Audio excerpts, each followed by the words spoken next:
your field and we're protecting your property. Can you give us some provisions, some food, some wine, some meat? Send us some stuff.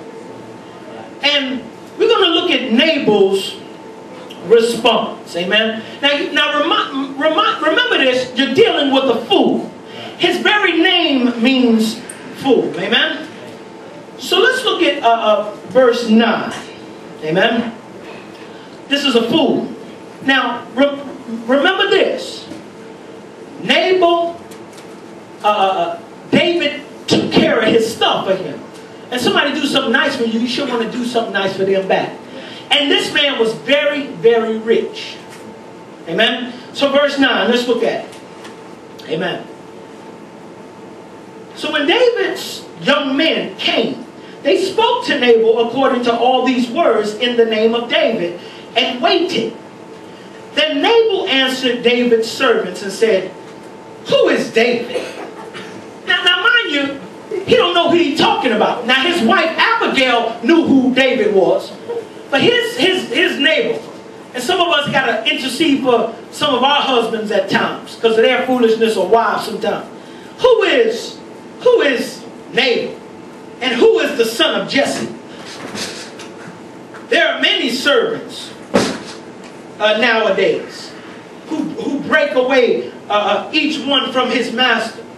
Shall I then take my bread and my water and my meat that I will kill I have killed for my shearers and give it to men when I do not know where they are from? Now, he knows about David. David is renowned. They sung songs about David. Saul has killed thousands, but David his tens of thousands. Nabal know who David is. So he said, "Who is David? David ain't nothing to me. David ain't nothing to play with." Amen. So David's young men turned on their heels and went back and came and told him all these words. And David said to his men, every man gird up his swords. So every man girded his swords, and David also girded on his sword. And about 400 men went with David, and 200 stayed with supplies. Now I want you to see this. David is mad now. And David is not just going to take supplies what he asked for. David is about to utterly destroy Nabal and his wives and everybody. David is mad because David had shown kindness to Nabal. And Nabal, a fool, is showing out. Who is David? He ain't nobody to me. Okay, David said, gird up yourselves because we're going to go and we're going to kill Nabal. Husband acting up, ain't acting right. He hurting people's feelings, and you got to come around and you got. I remember one time I was a youth leader, and I called one of my youth, and I called my youth, and his name was Jonathan, and I called him. I said hello, and I heard the music in the background. Oh, she's a brick house, she's my and I was hearing that. And I was like, hello. This is brother. It was loud. You can hear it through the phone. I said, hello. This is brother Nichols, and I was wondering if Jonathan will be making it out to the youth meeting tonight. And he said, "No, Jonathan ain't going to no youth meeting." He hung the phone up. Right. Now, you know me, I felt like David at the time because I said, this brother don't know who he's talking to, because I felt disrespected, I felt bad. But his mother had a heart of gold. And his mother, I used to watch her cry at the altar. But I didn't know, that was the first time I knew that she had a fool at home. I didn't know, but I used to see her cry. I didn't know this lady, but I saw her. She was so sweet and so kind, so soft-spoken. And she was always crying and praying and crying and praying. I didn't know why this woman was crying and praying so much. But after that conversation, I knew why she was crying and praying. And so I said, well, Jonathan, that's his father. I don't mess with people's family. I'm just a church leader. I'm just a youth leader. I said, let me get out of here. So and the phone rang. And it was the mother on the phone. And she said, She said, Brother Nichols, please, Jonathan is going. He will be there. I'm so sorry. He will be there. And you can, her voice was so soft. And I hung the phone up and I said, she got a Nabal at home. She got a fool. And I want to show you a woman named Abigail, starting with verse 19. And she said unto her servant. Now, one of the servants came to Abigail, and one of the servants said to Abigail, David's, your husband talked very rudely to David's servants. And David is coming back here to kill all y'all. You better do something. You better do something, because David is coming. And Abigail, look at this woman. She is what you call an interceder, an intercessor. This woman, look what she did. And she said unto her servants, go on before me. Behold, I come after you. But she told not her husband. When you're dealing with a fool, sometimes you can't tell them stuff. So she didn't tell her husband what she was going to do.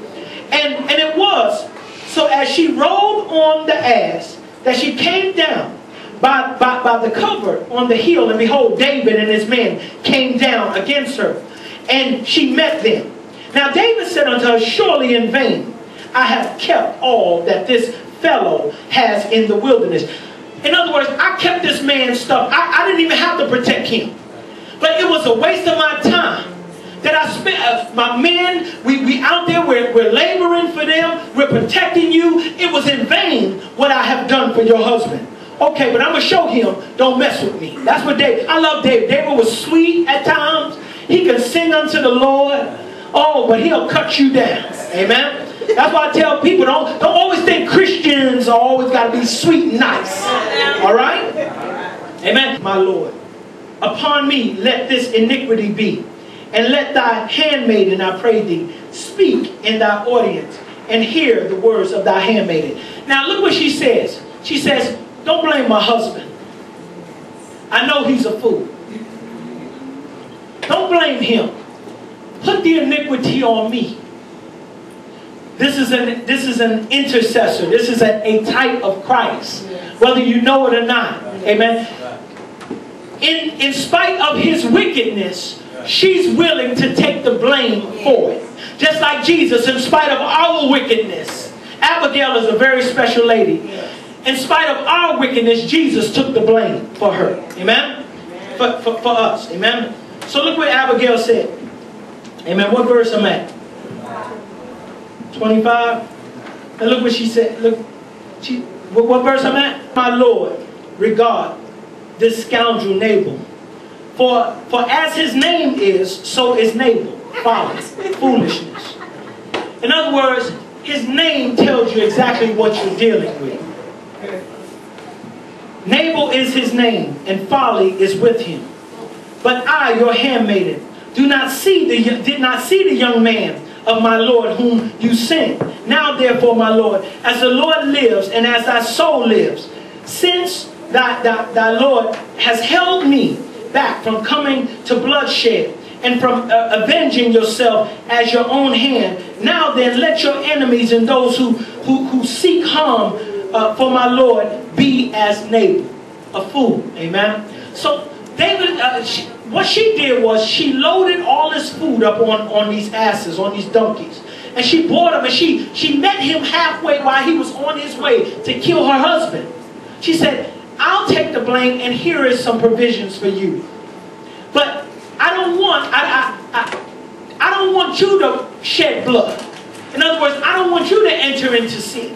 And as you read this, you're going to see how well David is known. Because David is known all throughout the region, because they know that he's going to be the next king of Israel. She said, I don't want no bloodshed on my Lord's hands. I don't want you to do this thing, because I'll intercede. But just don't do this. Don't put blood on your hands because of this fool. So today I want to talk to you about how to deal with the fool.